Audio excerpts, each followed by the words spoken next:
नमस्कार दोस्तों, आशा है कि आप सब लोग बेहतर होंगे। स्वागत एक बार फिर से आप सभी का एससीएस एकेडमी में।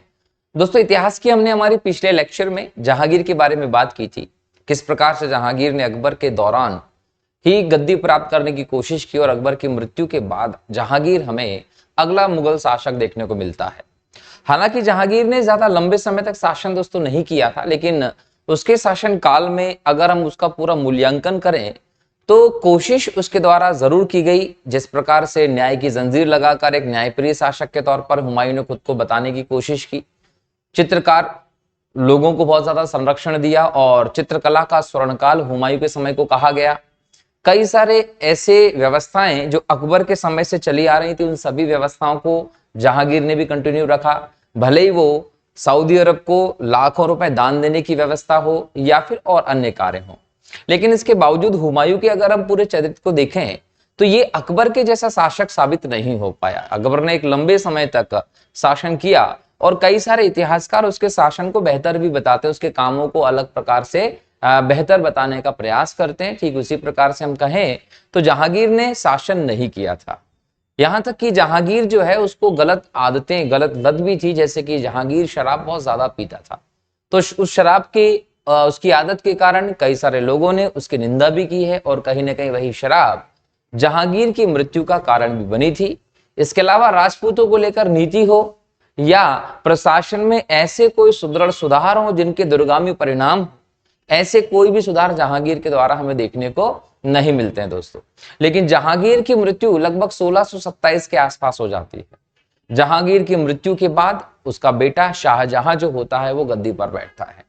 हालांकि जब हम शाहजहां के बारे में बात करते हैं तो हमें इसका नाम जो मिलता है दोस्तों वो खुर्रम मिलता है। जब दक्षिण में अहमदनगर विद्रोह को दमन करने के लिए गया तो वहां उसकी विजय के बाद, उसकी सफलता के बाद जहांगीर ने खुर्रम को शाह-ए-जहां की उपाधि भी प्रदान की थी। ऐसे ही कई सारी चीजें हम लोग आज के इस लेक्चर में डिस्कस करने वाले हैं दोस्तों। लेकिन सबसे पहले ऐसे लोग जो हमारे इस यूट्यूब चैनल से पहली बार जुड़े हैं वो चैनल को सब्सक्राइब कर लीजिए और बेल आइकन को क्लिक भी कर दीजिएगा। साथ ही साथ अपने दोस्तों के साथ इस लेक्चर को शेयर करना मत भूलिएगा दोस्तों, क्योंकि बहुत इंपॉर्टेंट टॉपिक्स हम लोग यहाँ डिस्कस कर रहे हैं विभिन्न एग्जाम्स की दृष्टि। ठीक है, तो यहां हम लोग अगर देखें शाहजहां का प्रारंभिक जीवन तो 5 जनवरी 1592 में लाहौर में शाहजहां का जन्म हुआ था। यहां शाहजहां का जन्म हुआ। इसकी मां हिंदू थी, जगत गोसाई। कई जगह पर इसका नाम हम लोगों को अलग भी मिलता है, लेकिन जगत गोसाई यहां पर नाम देखने को मिलता है। और बचपन का नाम रखा गया था खुर्रम, ये याद रखिएगा। एग्जाम में सीधे सीधे आप लोगों से क्वेश्चन पूछता है कि खुर्रम को शाहजहां की उपाधि किसने दी थी। तो इसको शाहजहां जो नाम है ये जहांगीर के द्वारा दिया गया था जब वो दक्षिण में मलिक अंबर के खिलाफ विद्रोह को सफलतापूर्वक दमन करके आया था। उससे खुश होकर ही जहांगीर ने खुर्रम को ये टाइटल दिया था। 1627 में आगरा में इसका राज्याभिषेक होता है। राज्याभिषेक हुआ कब? जब जहांगीर की मृत्यु हो जाती है। तो जहांगीर की मृत्यु के बाद शाहजहां हमें गद्दी पर बैठता दिखाई पड़ता है। लेकिन शाहजहां को अपने पिता जहांगीर के भांति संघर्ष भी करना पड़ा था। कैसा संघर्ष? जिस प्रकार से जहांगीर ने अकबर के जीते जी विद्रोह किया, जिस प्रकार से विद्रोह किया और बाद में अकबर ने अपने उत्तराधिकारी के तौर पर उसको घोषित कर दिया। बाद में अकबर की मृत्यु के बाद जहांगीर गद्दी पर भी बैठा। लेकिन जहांगीर के विरोध में हमने एक गुट की बात की थी। ये गुट जो था वो गुट किसने बनवाया था? वो गुट बनवाया था नूरे जहां का। अब नूरे जहां का जो गुट था उस गुट में हम लोगों ने बात की थी कि एक लाड़ी बेगम का भी नाम मिलता है जो नूरे जहां और उसके पहले पति शेर-ए-अफगान की बेटी थी। इसकी शादी किससे करवा दी गई थी? शहरयार से करवा दी गई थी। और वहीं आसफ खां ये नूरजहां का भाई था। अब इसने क्या किया कि इसकी बेटी, क्या नाम था? अर्जुमंद बानो बेगम, इसकी शादी किससे करा दी थी? खुर्रम से, अर्थात शाहजहां से करा दी थी। तो यहां लाड़ी बेगम की शादी जैसी शहरयार से हुई, वैसे ही नूरजहां अपने गुट में प्रभावशाली हो रही थी। लेकिन आसफ खां ने अर्जुमंद बानो बेगम की शादी खुर्रम से कराकर अपने प्रभाव को भी बढ़ा दिया। और जैसे ही जहांगीर की मृत्यु हुई तो नूर ए जहां ने शहरयार जो है इसको प्रमोट कर दिया गद्दी पर बैठने के लिए। लेकिन इस समय शाहजहां दक्षिण से लौट रहा था, और दक्षिण से जैसे ही शाहजहां लौटता है तो शहरयार के साथ गद्दी के लिए हो जाता है संघर्ष। क्यों? क्योंकि शहरयार को नूरजहां ने अपने दामाद के तौर पर इसको गद्दी पर बिठा दिया। शाहजहां आता है, इसको हराता है और फिर गद्दी प्राप्त करता है। जब गद्दी पर शाहजहां बैठता है तो उपाधि धारण करता है अबुल मुजफ्फर शहाबुद्दीन मोहम्मद शाइफ किरण ए शानी। ये उपाधि धारण करता है और इसके साथ गद्दी पर बैठ जाता है। एक लंबे समय तक हम देखें शाहजहां शासन करता है दोस्तों, लेकिन यहाँ शाहजहां के समय एक स्थिति हम लोगों को फिर से देखने को मिलेगी। जिस प्रकार से अकबर के खिलाफ सलीम के खिलाफ हम लोग देख रहे हैं उसके बेटों ने, वैसे ही शाहजहां के खिलाफ भी उसके बेटों ने बगावत कर दी थी। और इसमें जिस पुत्र का नाम आप देखते हैं उसका नाम है औरंगजेब। अगले लेक्चर में औरंगजेब पर डिटेल में डिस्कशन करेंगे। लेकिन औरंगजेब ने क्या किया, शाहजहां जो है लगभग 1658 के आसपास बीमार हो जाता है। जब 1658 के आसपास शाहजहां बीमार पड़ जाता है तो उसकी मृत्यु की खबर जो है वो फैल जाती है। इस अफवाह को सुनते ही दक्कन में औरंगजेब जो तैनात था सूबेदार गवर्नर के तौर पर, वो तुरंत आगरा आ जाता है और आकर अपना राज्याभिषेक कर लेता, मतलब उसको राजा घोषित कर देता है। लेकिन देखता है कि शाहजहां तो जिंदा है, तो शाहजहां को वो आगरा के किले में कैद कर देता है। याद रखिएगा, कैद रहता है शाहजहां लगभग 8 साल। लगभग 8 साल औरंगजेब ने शाहजहां को कैद करके रखा, ना उसकी बीमारी को देखा, ना अच्छे से खान पान को देखा, ना किसी चीज को। और उस कैद में रहते हुए ही शाहजहां की मृत्यु हो जाती है। लगभग दोस्तों याद रखिएगा 22 जनवरी 1666 को आगरा में ही शाहजहां की मृत्यु हो जाती है। और शाहजहां की मृत्यु, यहां याद रखिएगा डेट गलत प्रिंट है, ये 22 जनवरी 1666 को आगरा में शाहजहां की मृत्यु हुई थी। इस हिसाब से आप नोट मत करिएगा, यहां पर 22 जनवरी करेक्शन कर लीजिएगा, ठीक है। तो यहां शाहजहां की डेथ हुई। शाहजहां की डेथ के बाद औरंगजेब ने उसे नहीं दफनाया था, बल्कि शाहजहां के जो नौकर थे उन नौकरों ने ताजमहल में मुमताज की कब्र के पास ही शाहजहां को दफन कर दिया था। इस प्रकार से शाहजहां की डेथ हुई। लेकिन हम लोगों को शाहजहां के काल के प्रमुख चीजों को देखना है। अगर हम शाहजहां के काल को देखें तो 1627 में भले ही शाहजहां राजा बन गया हो, आगरा की गद्दी पर बैठ गया हो, लेकिन इसके समय अलग अलग विद्रोह हुए। जैसे बुंदेला विद्रोह हमें देखने को मिलता है। बुंदेला विद्रोह जो देखने को मिला, इसमें 1628 में जुझार सिंह बुंदेला का विद्रोह हमें देखने को मिलता है। एग्जाम में क्वेश्चन यहां से पूछता है, पहले भी पूछा गया है दोस्तों। क्या क्वेश्चन पूछा गया है कि जुझार सिंह बुंदेला का विद्रोह किस मुगल सम्राट के खिलाफ हुआ था? तो याद रखिएगा ये शाहजहां के समय हुआ था। इस विद्रोह का दमन करने के लिए शाहजहां खुद नेतृत्व करता है और 1629 में जुझार सिंह बुंदेला जी इसके सामने आत्मसमर्पण कर देते हैं, ठीक है। इसके बाद होता है दोस्तों पुर्तगालियों का विद्रोह। याद रखिएगा कि पुर्तगाली जो थे वो इस समय बंगाल में व्यापार कर रहे थे शाहजहां के समय, तो बंगाल में व्यापार कर रहे थे। दूसरी बात यह है कि मुगलों और पुर्तगालियों का जो एक कनेक्शन चल रहा है, वो कनेक्शन तो हमें दिखाई पड़ रहा है अकबर के समय से ही। क्यों? क्योंकि मैंने आप लोगों को बताया है कि लगभग 1571-72 के आसपास अकबर ने गुजरात अभियान किया था, क्योंकि गुजरात आर्थिक दृष्टि से अकबर को बहुत इंपॉर्टेंट लग रहा था। तो अर्थव्यवस्था को और मजबूती प्रदान करने की दृष्टि से अकबर ने गुजरात विजय की। कब की? लगभग 1571-72 में। और यही पहली बार अकबर ने समुद्र देखा था और यही पहली बार अकबर पुर्तगालियों से भी मिला था दोस्तों। तो यहां पर अकबर की पुर्तगालियों से मुलाकात हुई थी। उसके बाद अकबर के समय भी पुर्तगाली भारतीय क्षेत्रों से व्यापार में लगे हुए थे। अब कहीं ना कहीं हम शाहजहां के समय देख लें, इसके लगभग हम लोग 70-80 साल बाद, तो यहां पर हम लोगों को देखने को मिल रहा है कि शाहजहां के समय भी पुर्तगाली लोग बंगाल में व्यापार कर रहे थे और बिना किसी रोक टोक के व्यापार कर रहे थे। आराम से इनका व्यापार चल रहा था और व्यापार करते करते यहाँ पर इनको नमक के व्यापार पर एकाधिकार भी प्रदान किया गया था। तो एकाधिकार प्राप्त करके ये लोग व्यापार कर रहे थे, लेकिन कहते हैं ना कि यूरोपीय है, गोरी चमड़ी है।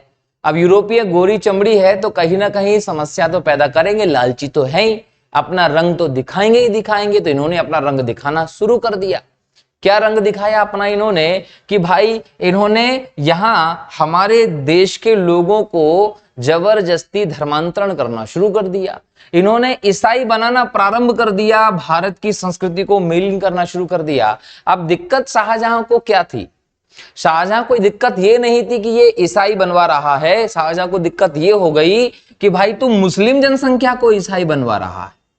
भाई हिंदू तो बनवा ही रहा था, लेकिन जो मुसलमान हो रहे थे उनका भी ईसाईकरण कर रहा है। अच्छा, जो मुस्लिम शासक हमारे देश में आए उनका एक एजेंडा तो था ही शुरू से। एजेंडा इनका क्या रहा? अगर हम मोहम्मद बिन कासिम को ही देख लें, जो पहला मुस्लिम आक्रमणकारी सफल भारत में आता है 712 एडी में, तो इनका एजेंडा क्या था? इस्लाम का प्रचार प्रसार। अब ये अपनी क्वालिटी के बेस पे तो प्रचार प्रसार कर ही नहीं सकते थे, अगर क्वालिटी होती तो करते।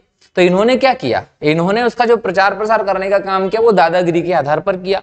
लोगों को मारना काटना इस प्रकार का काम शुरू कर दिया और अपने स्थिति को बढ़ाना शुरू कर दिया। तो यहां आप शाहजहां के समय ये नहीं देखते कि इसने हिंदू जनसंख्या पर कोई परोपकार किया या उनको धर्मांतरण से बचाया। नहीं, कहीं ना कहीं इसने उस जनसंख्या को जो बड़ी मुश्किल से मुस्लिम इसने बनवाई थी इनके समय के लोगों ने, तो उसको भी कहीं ना कहीं ईसाईकरण हो रहा है। तो ये धर्मांतरण को रोकने के लिए यहां शाहजहां ने कदम उठाया और लगभग 1632 के आसपास ईसाइयों की स्थिति को यहां पर खत्म किया था शाहजहां ने, और वो पुनः अपने व्यापारिक गतिविधियों तक ही सीमित रह जाते हैं। तो ये ईसाइयों का विद्रोह शाहजहां के समय हम लोगों को देखने को मिला, जो उसने दमन किया। इसके अलावा हम बात करें तो शाहजहां ने दक्षिण में भी अभियान किए। जब हम शाहजहां के दक्षिण के अभियान की बात करते हैं तो कहीं ना कहीं जब जहांगीर जिंदा था तभी शाहजहां दक्षिण गया था, और दक्षिण जाकर उसने अहमदनगर के विद्रोह का दमन कर दिया था। लेकिन फिर भी वहां पर शासक हमें दिखाई पड़ते हैं स्वतंत्र तौर पर, जिनका 1633 में अंतिम रूप से दमन करके शाहजहां ने अहमदनगर को मुगल साम्राज्य का हिस्सा बना दिया था दोस्तों। इसके बाद यहाँ का अंतिम शासक जो था निजाम शाही सुल्तान हुसैन शाह, इसको ग्वालियर के किले में शाहजहां ने कैद करके रख दिया था। तो एग्जाम में अगर पूछेगा कि हुसैन शाह जो रहा निजाम शाही सुल्तान, इसको किसने कैद कर लिया था, कहां कैद किया था, तो वो शाहजहां था दोस्तों जिसने इसको कैद किया था। इसके बाद अहमदनगर से ही लगा हुआ था गोलकुंडा का प्रदेश, आंध्र प्रदेश का एक बहुत बड़ा क्षेत्र, और आंध्र प्रदेश के क्षेत्र में यहाँ का अल्पायु शासक था कुतुब शाह। ये कुतुब शाह जो था इसको समझ में आ गया था कि लगातार ये लोग दक्षिण में अभियान कर कर मार काट कर जीतना शुरू कर दे रहे हैं, जबरदस्ती अपना धर्म दूसरों पर लाद दे रहे हैं। तो ऐसे में इसने भी भयभीत होकर 1636 के आसपास मुगलों से संधि कर ली, और गोलकुंडा के शासक ने अपनी एक पुत्री का विवाह जो है वो शाहजहां के पुत्र औरंगजेब से कर दिया था। अब यहां पर औरंगजेब हमें दिखाई पड़ने लगा है। यहां पर एक और बात याद रखिएगा कि यहां पर मीर जुमला जिसे आप मोहम्मद सैयद कहते थे, इसने शाहजहां को कोहिनूर हीरा भेंट किया है। तो अब शाहजहां के पास कोहिनूर हीरा आ गया है। अब शाहजहां के साथ शायद तक पनौती का मामला चालू हो जाएगा। खैर, शाहजहां के समय कंधार अंतिम रूप से मुगलों के हाथ से निकल गया था। जहांगीर के समय में कोशिश की गई थी कांधार को कंट्रोल करने की, और शाहजहां के नेतृत्व में यहां पर अभियान भी हुआ था। यहां पर कांधार कहीं ना कहीं जहांगीर के समय भी हार गए थे, परंतु बाद में वहां के राजा ने पुनः मुगलों को कांधार का किला दे दिया था। अंततः अगर हम देखें, एग्जाम में क्वेश्चन पूछेगा कि कांधार पूरी तरीके से मुगलों के हाथ से कब निकल गया था, तो लगभग 1632-33 के आसपास हम देखें शाहजहां के समय कांधार पूरी तरीके से मुगलों के हाथ से निकल गया था, और ऐसा निकला था कि दोबारा कभी मुगलों के हाथ में कांधार नहीं आया। औरंगजेब जैसा एक क्रूर दुष्ट टाइप का शासक हुआ, लेकिन उसके बावजूद हम देखें तो कांधार इनके हाथ में नहीं आता है। इसके बाद हम देखें दोस्तों तो यहां राजपूत और धार्मिक नीति पर चर्चा करेंगे, लेकिन एक विद्रोह और हमें दिखाई पड़ता है किसके समय? शाहजहां के समय। वो विद्रोह क्या है दोस्तों? वो विद्रोह हमें दिखाई पड़ता है सिख विद्रोह। अगर हम यहाँ सिख विद्रोह की बात करें तो यहाँ पर इसको विद्रोह की संज्ञा देना भी हम लोगों को ज्यादा उचित नहीं होता, क्योंकि ये कहीं ना कहीं अपने साम्राज्य को मजबूती और एक एक बोल सकते हैं कि सुदृढ़ता प्रदान करने की एक कार्य हम लोगों को दिखाई पड़ते हैं। सिख शक्ति हमारे देश में शुरू से ही बहुत मजबूत रही है और यहाँ हम लोग देखते हैं कि पांचवें गुरु जो रहे, पांचवें गुरु अर्जुन देव जी, गुरु अर्जुन देव जी जो थे, इन अर्जुन देव जी को फांसी दे दी थी जहांगीर ने, खुसरो को संरक्षण देने के आरोप लगाकर। अब यहां अर्जुन देव जी को फांसी दे दी तो कहीं ना कहीं सिखों के और मुगलों के संबंध यहां से बेकार हो गए। इनके बाद छठवें गुरु आते हैं, जो छठवें गुरु जी आए थे उनका नाम था गुरु हरगोविंद जी।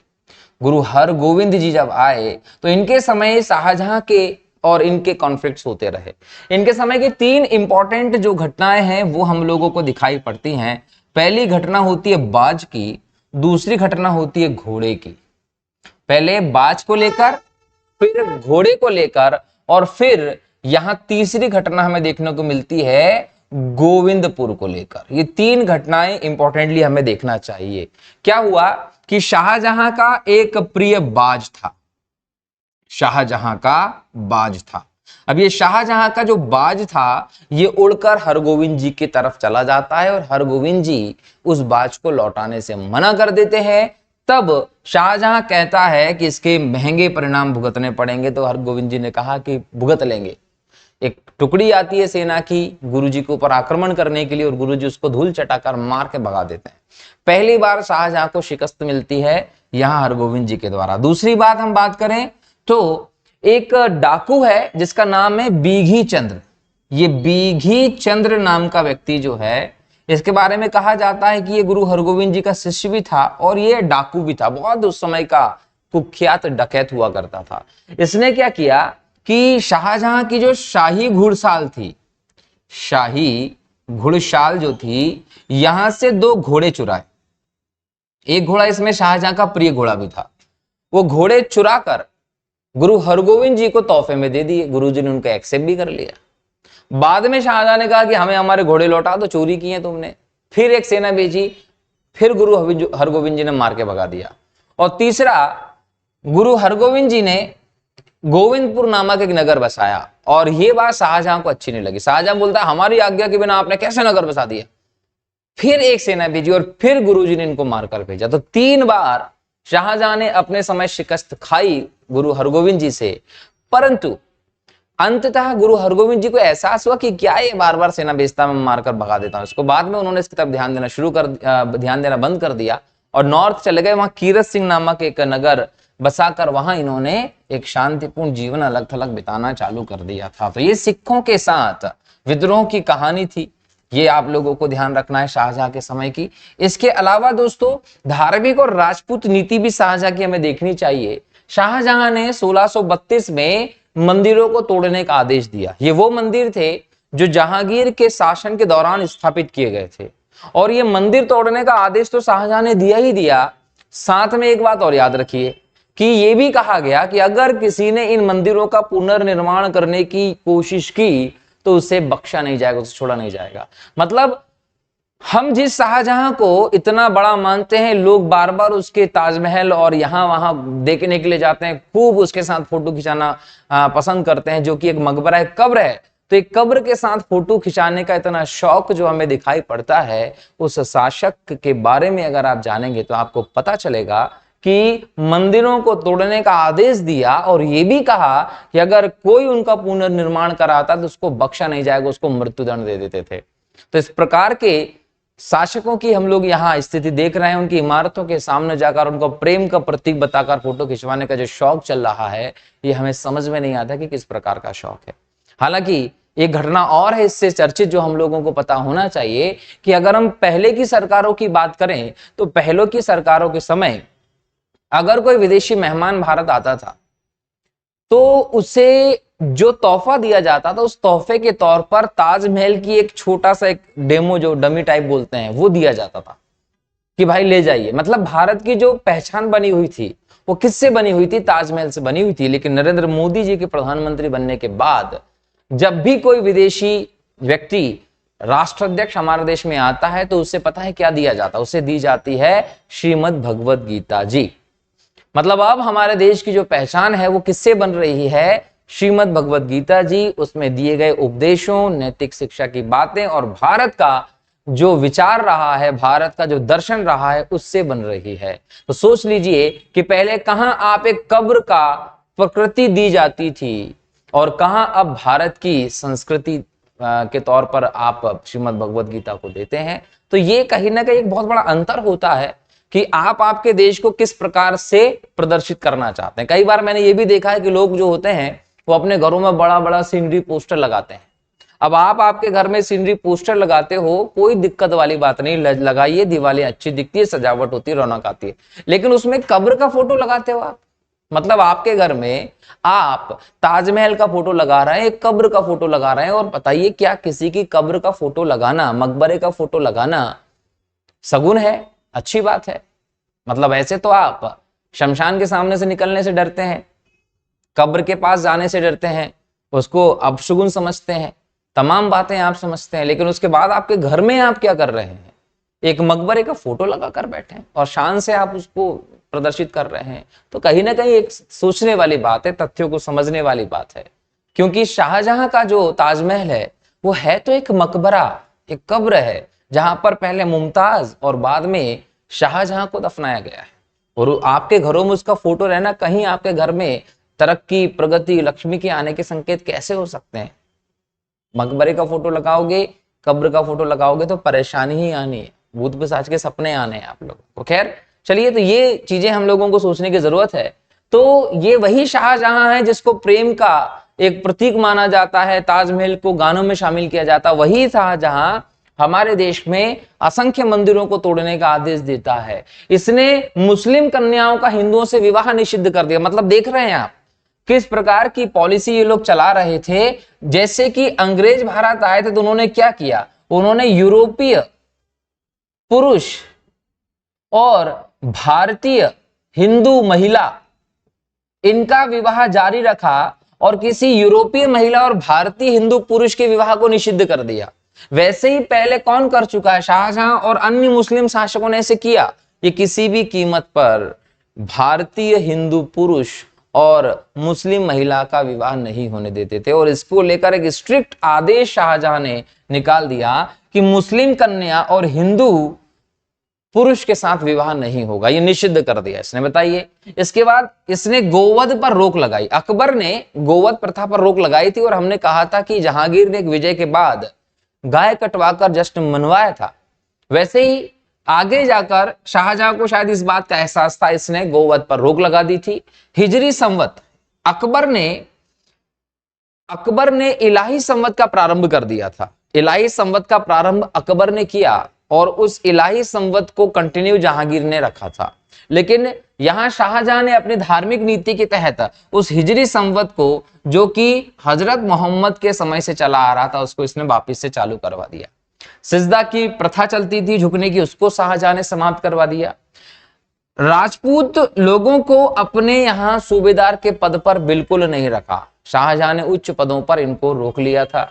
झरोखा दर्शन की प्रथा हो, तुलादान की प्रथा हो, हिंदू राजाओं के माथे पर तिलक लगाने की प्रथा हो, ये कहीं ना कहीं शाहजहां ने जारी रखे थे। और ये भी जारी इसलिए रखे थे क्योंकि ये राजपूतों के साथ इसकी अलग व्यवस्था स्थापित करना चाह रहा था, वरना तो बहुत सारे विद्रोह हो जाते, वरना ये इसके भी अगेंस्ट हमें दिखाई पड़ता है। कौन? शाहजहां। ये शाहजहां के सारे काम थे। और शाहजहां के समय हम देखें दोस्तों तो बोल सकते हैं कि एक टर्वरनियर नाम का फ्रांसीसी आया था जो जौहरी था, फ्रांसीसी बर्नियर आया था जो एक चिकित्सक था, और पीटर मुंडी और निकोलो मनुची जैसे इतालवी यात्री भी शाहजहां के समय आए थे। ये भी हम लोगों को पता होना चाहिए। तो ये शाहजहां के समय भारत आने वाले प्रमुख यात्री रहे। एग्जाम में यहां से क्वेश्चन पूछ सकता है। इसके अलावा हम देखें दोस्तों तो शाहजहां की संतानें भी हमको देखना है। देखो, जिस मुमताज की हम लोग बात करते हैं, देखिए प्रेम के मूर्त के तौर पर, प्रेम के प्रतीक के तौर पर कि भाई शाहजहां ने मुमताज से इतना प्रेम किया, और उसके कितना प्रोपोगंडा हम लोगों को दिखाई पड़ता है। हर एक व्यक्ति बोलता है कि मैं शाहजहां, तू मुमताज होती। बताइए कि ये चीजें हम लोग जितना प्रमोट करने की, खासकर पुराने हिंदी गानों में ये चीजें बहुत प्रयोग की गई हैं। इसके पीछे की चीजें भी तो हमको पता होना चाहिए। कैसे कि जिस मुमताज को हम लोग इतना सराहते हैं, कहते हैं उसके बारे में चीजें, उस मुमताज से 14 संतानें थी। कितनी? 14 संतानें थी शाहजहां की, और प्रसव पीड़ा से ही उस मुमताज की मौत हुई थी। मतलब 14 संतानें हो चुकी हैं, उसके बाद और संतानें उत्पन्न कर रहा है शाहजहां, और प्रसव पीड़ा से उस मुमताज की मौत हुई, और 14 में से केवल 4 पुत्र और 3 पुत्रियां ही जीवित बचे थे, बाकी सब मर गए थे। यहां हम देखें, जहां आरा, दारा शिकोह, रोशन आरा, औरंगजेब, मुराद बख्श, गौहन आरा, ये शाहजहां के बच्चे थे जो जीवित बचे थे। जिसमें अगर हम बात करें जहां आरा की, तो शाहजहां के अंतिम समय में जब वो कष्टकारी जीवन व्यतीत कर रहा था, औरंगजेब ने लगातार 8 साल तक उसे अपनी कैद में रखा। उस समय जहां आरा एकमात्र उसकी पुत्री थी, बड़ी बेटी, जो शाहजहां के साथ रही थी, वरना हश्र तो वही हुआ था कि तड़प तड़प से इस शासक की हमें मौत देखने को मिलती है। एक बार ऐसा भी मिलता है कि जो जजिया कर अकबर ने बंद कर दिया था, उस जजिया कर को शाहजहां ने दोबारा शुरू कर दिया था, लेकिन कुछ लोगों ने कहा कि देखो तुम ये सही नहीं कर रहे हो, विद्रोह हो जाएंगे, तो शाहजहां ने उसको दोबारा से बंद कर दिया था। शाहजहां के समय के को हम दोस्तों स्थापत्य कला की दृष्टि से स्वर्ण काल के नाम से जानते हैं। इसने आगरा का ताजमहल हो, लाल किला हो, ग्वालियर में दीवाने आम, दीवाने खास की हम बात करें, ऐसी सारी चीजें बताई थी। हम इन सभी चीजों को मुगल काल के कला संस्कृति वाले चैप्टर में डिटेल में पढ़ेंगे कि ये क्या कला थी। मतलब इनके अगर हम बात करें कला की, तो बनाने वाले थे कौन? बनाने वाले तो कोई अपने अब्बा के घर से नहीं लाए थे मजदूर, वो जो भी बनाने वाले कारीगर थे वो हमारे देश के कारीगर थे। अगर इनकी इतनी बेहतरीन कला थी तो इन्होंने कहीं और क्यों नहीं बनवा लेते? तो कहीं ना कहीं वो तो थी तो भारतीय कला, इसका उन्होंने इस्लामीकरण कर दिया था। इसके बारे में हम लोग मुगल काल की कला संस्कृति वाले टॉपिक में डिटेल में डिस्कस करने वाले हैं। ताजमहल के बारे में, लाल किले के बारे में और अन्य चीजें जो इन समय बनी थी उनको लेकर, बराबर। तो ये शाहजहां की कहानी हम लोगों ने सुनी। अगले लेक्चर में हम लोग औरंगजेब के बारे में बात करेंगे। शाहजहां की मृत्यु के पहले ही लगभग 1658 से किस प्रकार से औरंगजेब और बाकी शाहजहां के पुत्रों के बीच में उत्तराधिकार का संघर्ष होता है, उसको देखेंगे। बात करेंगे हम लोग दोस्तों दारा शिकोह की, औरंगजेब का भाई, शाहजहां का वो बेटा जो संपूर्ण मुगल शासकों में सबसे ज्यादा विद्वान शासक के तौर पर जाना गया।